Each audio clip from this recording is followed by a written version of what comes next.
Beatles for Sale was the band's fourth album release, only 2 years after their first, Please Please Me.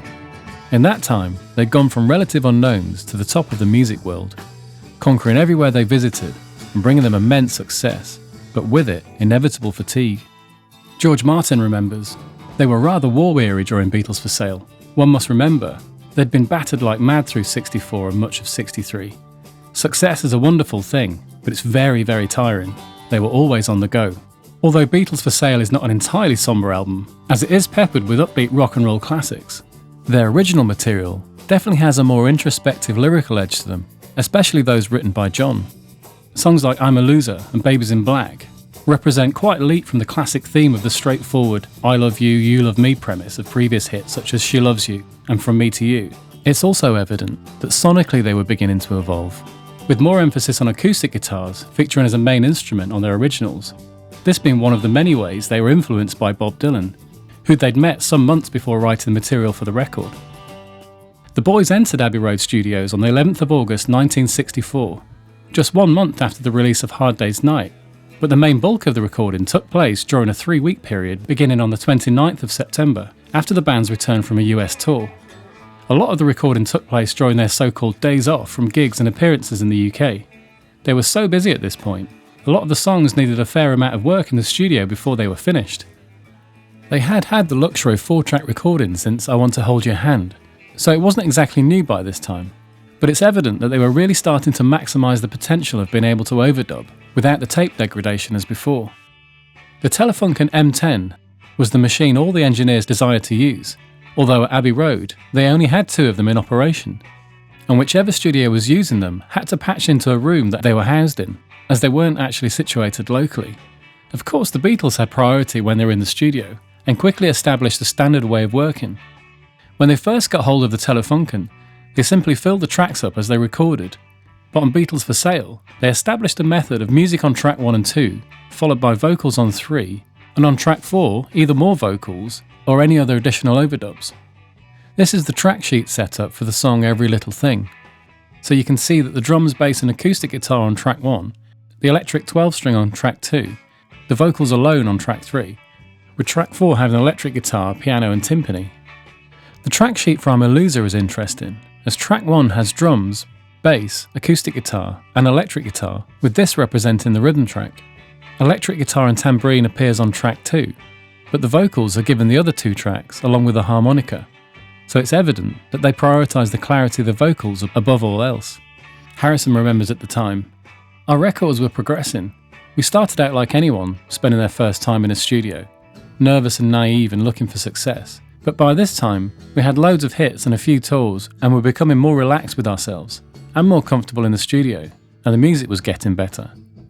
The Fairchild 660 limiter was also in use by this stage at Abbey Road, along with the new Red 51 desk, taken over from the Red 37. They were principally based on the same technology, so it didn't actually represent a significant sound shift. It's likely that the outboard limiters and compressors provided more of an influence on the sound. At this time, headphones were not necessarily the way to go in overdubbing. Having just emerged from recording completely live, it still felt unusual for musicians, so instead, a large speaker would be placed off-axis to the figure-of-8 pattern mics such as the Neumann U47 or U48, which were the go-to mics for the Beatles. This speaker at Abbey Road was known as the White Elephant. These mics were also used for acoustic guitars, pianos and electric guitar amps, along with the Neumann KM54. For Paul's bass amp, the AKG D20 was used. It was also used on Ringo's kick drum, along with an AKG D19 as an overhead. 1964 saw the shift away from engineers preferring to use ribbon mics for the drums, as they'd previously been used in the STC 4033 on the kick drum and the STC 4038 as an overhead. It's believed that engineer Norman Smith swapped them for high-quality dynamic mics in order to achieve a brighter tone overall. 64 also saw the band get a power-up from their initial Vox AC30s and were now playing through the AC100s. Their guitar collection had grown quite a bit since their early days, with George in particular acquiring a few more to go with his Gretsch Country Gentleman. These included the Gretsch Tennessean and the 12-string Rickenbacker. John's main additions were his acoustics, adding his famous Hootenanny 12-string and 2 Jose Ramirez nylon string guitars to his collection. Paul was still exclusively playing his Hofner and wouldn't venture away until Rubber Soul. Ringo's drums were the Ludwig Black Pearl Oyster with Ludwig Jazz Festival snare. Expanding outside the normal bass drums and guitar setup would quickly become commonplace for the band as they sought to find new sounds to put in pop records, but in '64, it was still unusual for them to venture away from this. They did experiment with different percussion instruments though, with Ringo playing the timpani and African hand drums. A lot of the songs are written on the go whilst touring.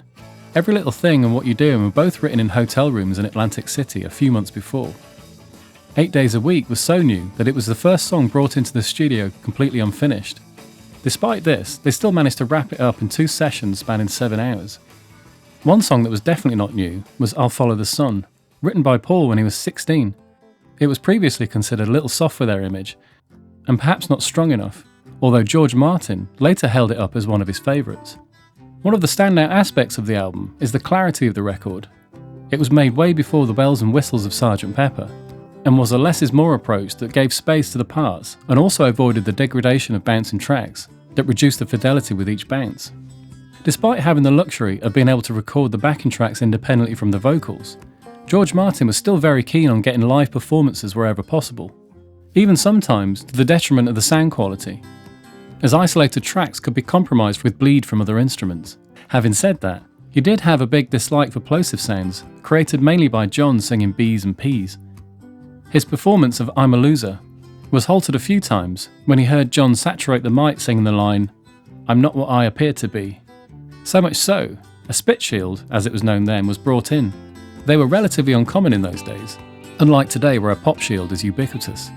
The album was released in the UK on the 4th of December 1964 and spent 7 weeks at number 1, staying on the charts for 46 weeks.